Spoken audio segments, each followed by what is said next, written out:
بسم اللہ الرحمن الرحیم۔ ہم لوگ سوالات اور ان کے جوابات حل کر رہے تھے۔ سوالات اور ان کے جوابات ہم لوگ حل کر رہے تھے۔ تو میرا خیال ہے کہ 11واں سوال ہم لوگ پڑھ چکے تھے، 11 سوال ہم لوگ کر چکے۔ تو 12واں سوال ہے تحدث عن اہم نتائج الردہ۔ 12واں سوال ہے تحدث عن اہم نتائج الردہ۔ مرتدین کے ساتھ جنگوں کے اہم نتائج بیان کیجیے۔ مرتدین کے ساتھ مسلمانوں کی جو جنگیں ہوئی تھیں ان کے اہم نتائج بیان کیجیے۔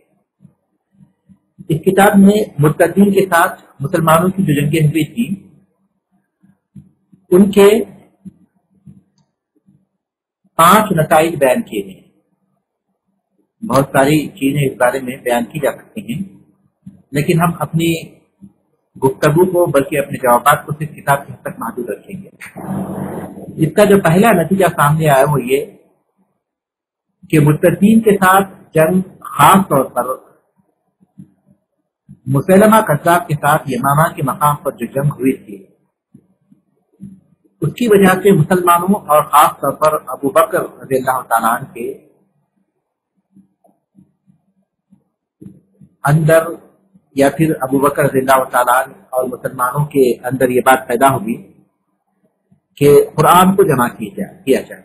تو پہلا نتیجہ یہ تھا کہ ان جنگوں اور خاص طور پر جنگ یمامہ نے، ان جنگوں نے خاص طور پر جنگ یمامہ نے مسلمانوں، خاص طور پر ابو بکر رضی اللہ تعالیٰ عنہ کو اس بات پر آمادہ کیا کہ وہ قرآن کو جمع کریں تاکہ قرآن لکھی ہوئی شکل میں محفوظ ہو جائے۔ تو ان جنگوں نے خاص طور پر جنگ یمامہ نے مسلمانوں، خاص طور پر ابو بکر رضی اللہ تعالیٰ عنہ کو اس بات پر آمادہ کیا کہ وہ قرآن مجید کو جمع کریں۔ یہ پہلا نتیجہ تھا۔ اور دوسری بات یہ تھی کہ ان جنگوں کے نتیجے میں پھر سے سارا عالم اسلام متحد ہو گیا اور عرب کا علاقہ اسلام کے جھنڈے کے نیچے جمع ہو گیا۔ ان جنگوں کا جو دوسرا نتیجہ نکلا وہ یہ کہ پھر سے سارے مسلمان متحد ہو گئے اور سارا عرب اسلام کے جھنڈے کے نیچے جمع ہو گیا۔ تیسرا یہ کہ ان جنگوں کے نتیجوں میں مسلمانوں کے جنگی تجربات میں اضافہ ہوا، جس کی وجہ سے اس کے بعد مسلمانوں کے پڑوس میں جو بڑی ریاستیں پائی جاتی ہیں ان جنگوں میں مسلمانوں کو ان تجربات کا فائدہ ہوا۔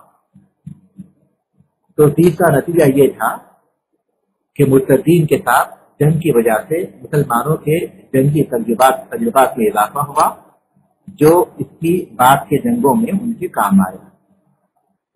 چوتھا نتیجہ یہ تھا کہ مسلمانوں کو شبہ جزیرہ عرب کے جو جغرافیائی صورتحال ہے اور اس کے مختلف راستے ہیں وہ ان کو معلوم ہوئے۔ شبہ جزیرہ عرب کے جغرافیائی صورتحال اور اس کے راستے انہیں معلوم ہوئے، جس کی وجہ سے بعد میں پیش آنے والی جنگوں میں فوج کشی میں ان کو آسانی ہوئی۔ بعد میں جو جنگیں پیش آئی، عرب کے پڑوس میں جو بڑی بڑی ریاستیں پائی جاتی تھیں ان کے ساتھ جنگوں کے موقع پر مسلمانوں کو اپنی فوجیں بھیجنے میں آسانی ہو گئی۔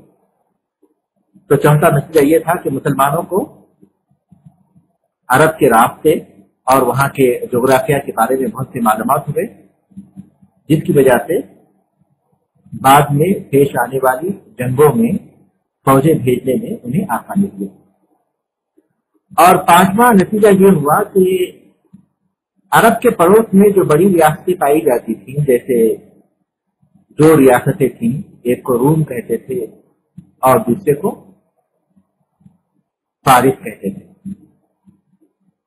ان ریاستوں کی جڑیں جو عرب کے مختلف علاقوں میں پھیلی ہوئی تھیں اور ان ریاستوں کے لوگ وہاں موجود تھے، ان کے ساتھ بھی جنگ ہوئی تھی، کیونکہ وہاں لوگ موجود تھے، تو مرتدین کے ساتھ جنگ کے نتیجے میں ان کے ساتھ بھی جنگ ہوئی تھی. تو مسلمانوں کو ان کے ساتھ جنگ کرنے کا تجربہ ہوا.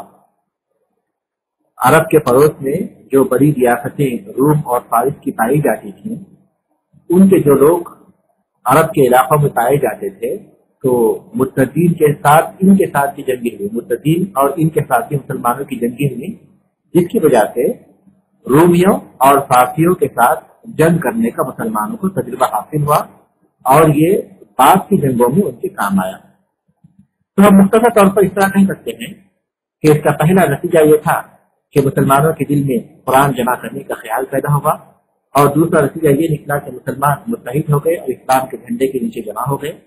تیسرا نتیجہ یہ تھا کہ مسلمانوں کے جنگی تجربات میں اضافہ ہوا، اور چوتھا یہ تھا کہ مسلمانوں کو عرب کے جغرافیہ اور پھر اس کے راستے معلوم ہو گئے، اچھی طرح معلوم ہو گئے، اور اس بارے میں ان کی معلومات میں اضافہ ہو گیا. اور پانچواں یہ کہ عرب کے پڑوس میں جو بڑی ریاستیں ہیں روم اور فارس، ان کے بعد لوگوں سے مسلمانوں کو جنگ کے تجربات حاصل ہوئے.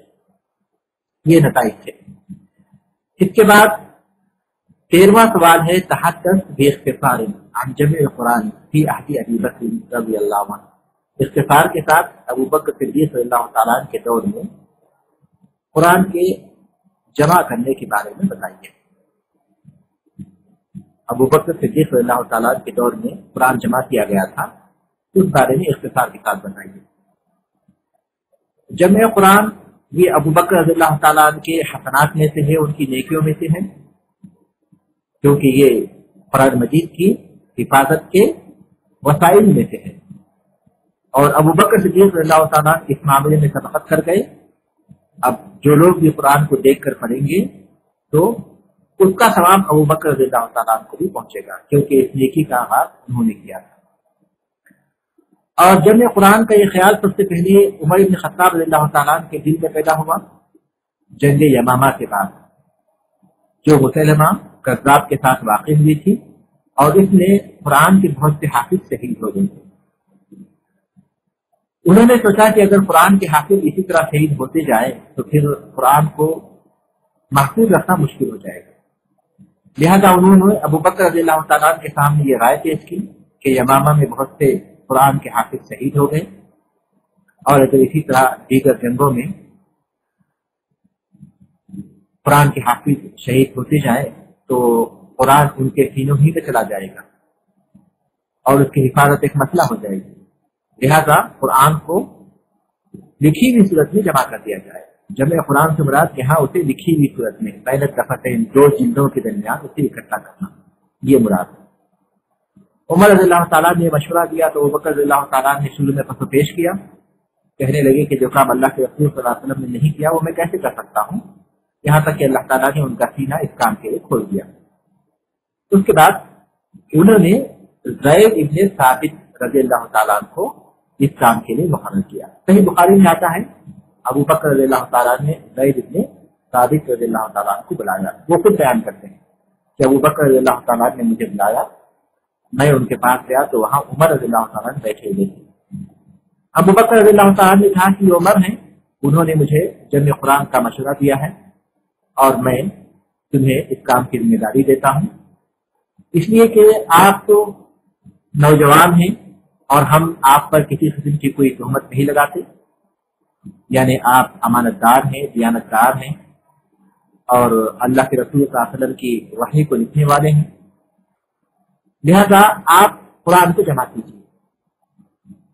زید رضی اللہ تعالیٰ فرماتے ہیں کہ اگر وہ مجھے کسی پہاڑ کو ایک جگہ سے دوسری جگہ منتقل کرنے کی ذمہ داری دیتے تو یہ ذمہ داری اس کام کے مقابلے میں آسان ہوتی، کیونکہ قرآن کو جمع کرنا یہ ایک بہت بڑی ذمہ داری تھی اور بہت سخت ذمہ داری تھی.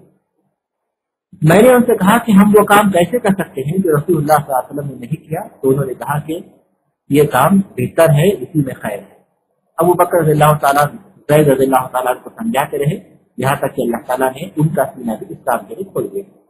اس کے بعد وہ کہتے ہیں کہ میں قرآن کو لوگوں کے سینوں سے اور کھجور کی چھالوں سے، کھجور کی جو چھال ہے ان سے اور پھر باریک پتھروں سے ان پر قرآن لکھا